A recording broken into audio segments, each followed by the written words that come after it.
Welcome back to VCT EMEA for people in a hurry.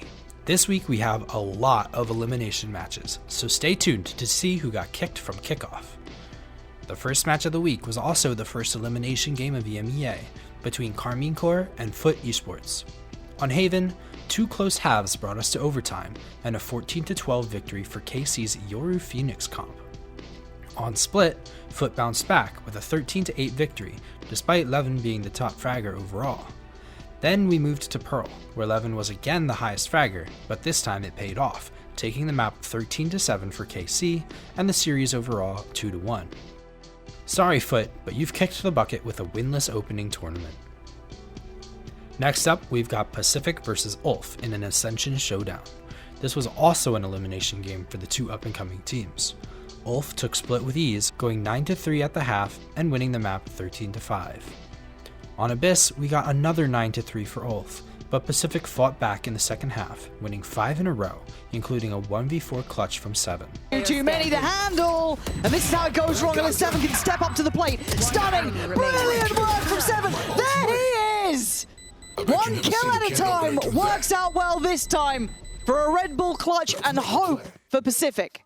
Sadly, that was all they got, and Ulf took the map 13-8 and the series 2-0. Moving on to Na'Vi vs Fnatic, finally a non-elimination game. On Split, Fnatic took a 9-3 half and Na'Vi put up a fake comeback with 7 rounds in a row until Fnatic took control again and won out 13-10. Alfier went 8-1 in first kills to first deaths, and Roxic went 5-0, but that wasn't quite enough to make up for Xiao's poor KD. Breeze was Na'Vi's playground though, and they took the map 13-6, with Filu on Neon going 23-9. Bind was almost exactly the same as Split, with Fnatic up at the half 9-3, but this time, the comeback was looking real for Na'Vi.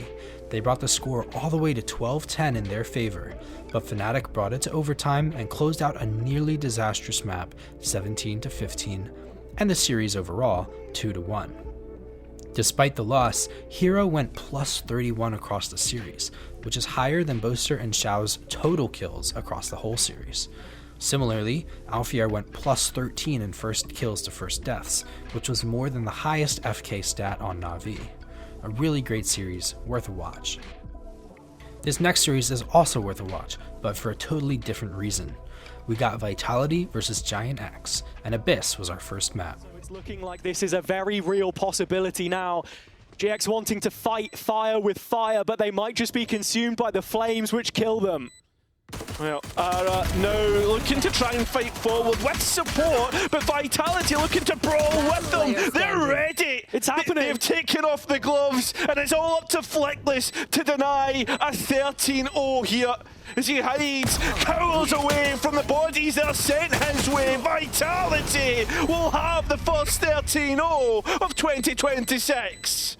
Yep, we got our first 13-0 scoreline of the year. Giants just couldn't put a good game plan together. It also didn't help that Chronicle went 20-5 and Profek only died a single time. That's actually the second time Profek's only died once, the first being against Ulf. I hope we eventually see him hit an unkillable demon stat line. The next map was Breeze, and it was actually close, which goes to show the mental fortitude of the Giant X squad. Sadly, they still lost 13-11. Across the series, every Vitality player went positive, and every Giant X player went negative, which again happened in the Vitality vs Ulf game. Deja vu.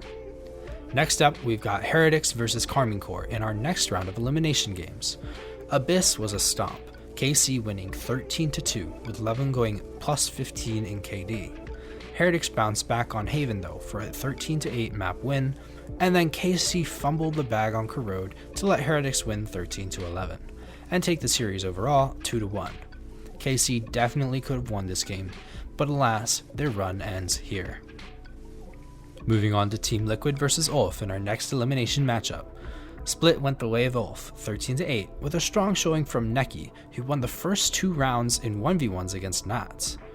Liquid fought back on Breeze though, taking the first 6 rounds in a row and the last 7 in a row to win 13-5.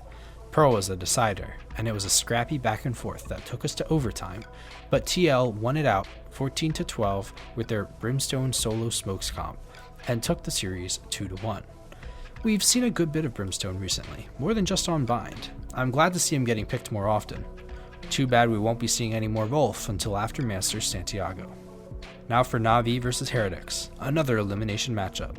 On Haven, Comeback went sicko mode, going plus 17 in KD and 5-0 in first kills, taking Heretics on a 13-5 victory. On Breeze, it was somehow even worse for Na'Vi, who dropped the map 13-4, meaning Heretics won the series 2-0 in a resounding fashion. Across the series, Benji Fishy and Comeback both went plus 20, while Ruxic was the lone positive player on Na'Vi, with only plus 1 overall. I had hope for Na'Vi, and I like Angel, but they're out of the running. The final match was between GX and Liquid, and it was once again an elimination matchup. Breeze went well for Liquid, taking the map 13-4. Conversely, Pearl went very well for Giants, who took the first half 11-1 and the map overall 13-6. I will say, however, that each player on GX won a clutch, 3 of them against Nats. If all 5 of those clutches had instead gone the way of Liquid, we'd be looking at least 11 rounds for them. Of course, that's not how it happened, but just a thought experiment. The decider was Breeze, and we couldn't end it without some overtime, now could we? We went the distance, but Liquid pulled through with a 16-14 overtime win, despite 3 4Ks on the side of Giant X and an ace from Westside. Yes. It's Westside from very far away to try and get a couple kills, and really successful in that. Down A. Nice shot from Westside. Orb goes up here as well. Westside wants a little bit more, and he's going to find it. 3 players scalped on the Liquid side. Flash in his face, and actually Nats is profiting from it on finding Flickless, but Westside's still going. Nats isn't there to deny this one, so a chance to find all 5. Oh, he's just about going to get it. Yeah, not without a little bit of trouble. Fair enough, Westside, mate. The shots on the other kills were great, but we can ignore the last one. Westside was also the highest fragger of the match, going plus 10 across the series and plus 6 in First Bloods, but he and Giants are officially out of the tournament, and Liquid move on to next week. As you well know, there will be even more elimination matches coming up next week, but the only one we know for certain is Liquid vs Heretics. The others will be decided based on the results of Fnatic and Vitality's match in the middle bracket. Catch me next week to stay informed. Thanks for watching, and game on. It will take 2 bullets to the body, but 1 bullet to the head is all it takes! Team Liquid keep themselves alive, and Giant X go crashing out!